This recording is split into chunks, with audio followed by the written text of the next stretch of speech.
جی حضرت سعد بن ابی وقاص کا ایک وطر پڑھنا ثابت ہے؟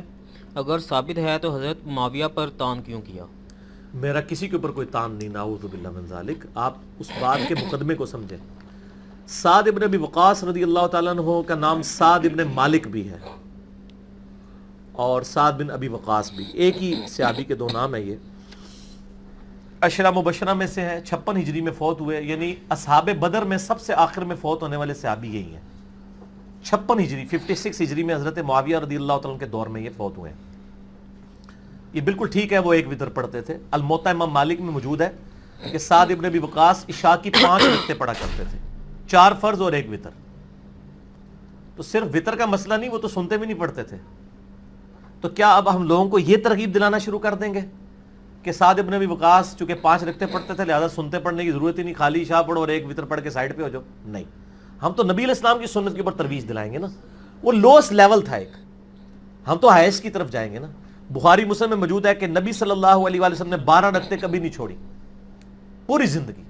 2 فجر سے پہلے، 4 ظہر سے پہلے، 2 ظہر کے بعد، 2 مغرب کے بعد، 2 عشاء کے بعد، جو سنت موقدہ جنہیں ہم کہتے ہیں. ہم انہی کی ترغیب دلائیں گے. اور اس کا جو مسلم کا طریقہ ہے اس میں ام حبیبہ ہماری جو ماں ہے، حضرت معاویہ کی بڑی بہن، حضور صلی اللہ علیہ وسلم کی بیوی، ام حبیبہ کا چھوٹا بھائی یہ حدیث روایت کرتا ہے. ٹھیک ہو گیا. اور پھر اس سے آگے ایک تبا تابی کرتا ہے اور اس سے آگے تبا تابی کرتا ہے. وہ جب آگے حدیث بیان کرتا ہے نا، وہ کہتا ہے جب یہ حدیث جب سے میں نے سنی ہے نا، میں نے 12 یہ رکعتیں کبھی نہیں چھوڑی ہیں. اور وہ جو بیان کر رہے ہیں تبا تابی، وہ تابی سے بیان کرتا ہے کہ مجھے تابی نے کہا تھا کہ جب سے میں نے ام حبیبہ سے یہ حدیث سنی تھی میں نے یہ کبھی نہیں چھوڑی. اور وہ بھی موت کے وقت یہ روایت بیان کرتے ہیں. وہ جو تابعی ہیں حضرت ام حبیبہ کے چھوٹے بھائی، نبی علیہ السلام کو نہیں دیکھا ہوا انہوں نے، وہ کہتے ہیں، وہ اپنے نزع کے عالم میں یہ حدیث سناتے ہیں کہ نبی صلی اللہ علیہ وسلم کی بیوی سے میں نے سنا تھا جو یہ 12 رکعتیں پڑھے گا اللہ تعالیٰ اسے جنت میں محل دے گا. تو کہتے ہیں مجھے اللہ سے امید ہے، میری موت کا وقت قریب ہے، میں محل کے انتظار میں ہوں کیونکہ میں نے 12 رکعتیں پڑھی. یہ مسلم شریف کے الفاظ ہیں. تو سر ہم آپ کو 5 رکعتوں کی نہیں ترغیب دلائیں گے، ہم تو کہیں گے آپ 12 رکعتیں بھی پڑھیں.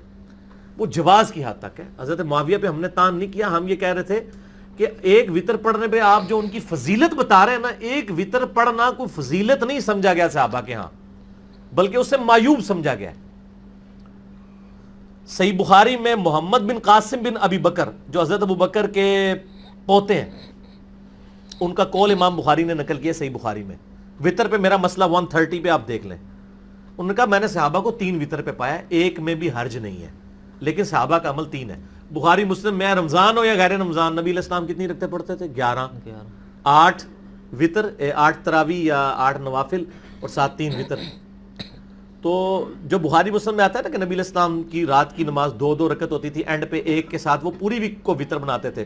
وہ چھڑا ایک وطر نہیں سی ہوتا کلا، وہ 2 جمع 1 ہوتا تھا، یا 2 جمع 2 جمع 1، 2 جمع 2 جمع 2 جمع 1، اس طریقے سے 2 کر کے اینڈ پہ 1 ملا کے. تو ہم کوئی تان نہیں کرتے. ہم یہ کہتے ہیں جو آپ فضیلت بتا رہے ہیں نا، یہ ان کی فضیلت نہیں ہے بلکہ صحابہ کے ہاں اس کو معیوب سمجھا جاتا تھا. اسی لیے تو آگے بخاری میں آتا ہے نا کہ لوگوں نے آگے ابن عباس کو شکایت کی کہ امیر المومنین معاویہ ابن ابی سفیان ایک وطر پڑھتے ہیں، تو انہوں نے آگے سے کیا کہا؟ ان کا اس کو چھوڑ دو، وہ فقیہ ہے، صحابی ہے. وہ کہتے ہیں یہ انہوں نے فضیلت بتائی ہے. فضیلت نہیں بتائی ہے. فضیلت پتہ کیا بتاتے ہیں؟ وہ کہتے ہیں کہ تم کیوں تان کر رہے ہو، تو سنت ہے. کیونکہ ابن عباس کی لینگویج یہی ہوا کرتی تھی.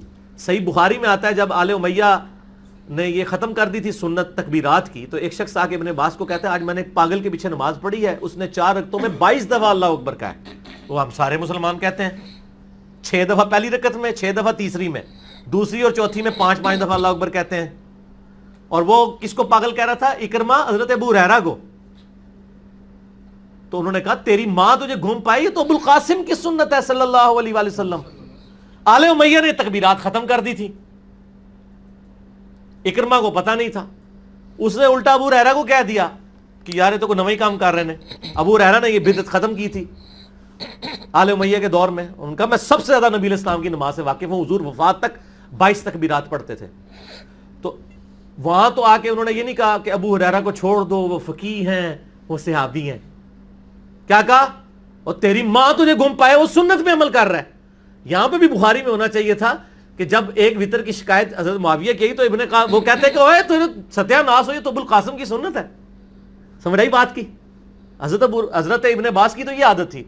باقی آپ فنا حنفی کی ساری کتابیں اٹھا کے دیکھ لیں، حنفی تو ہم سے بات ہی نہ کریں، ان کی تو فقہ کی کتابوں میں اس کی ایکسپلینیشن موجود ہے کہ جو شرح مانی الاثار ہے امام طحاوی کی حدیث کی کتاب، اس میں تو آگے الفاظ موجود ہیں.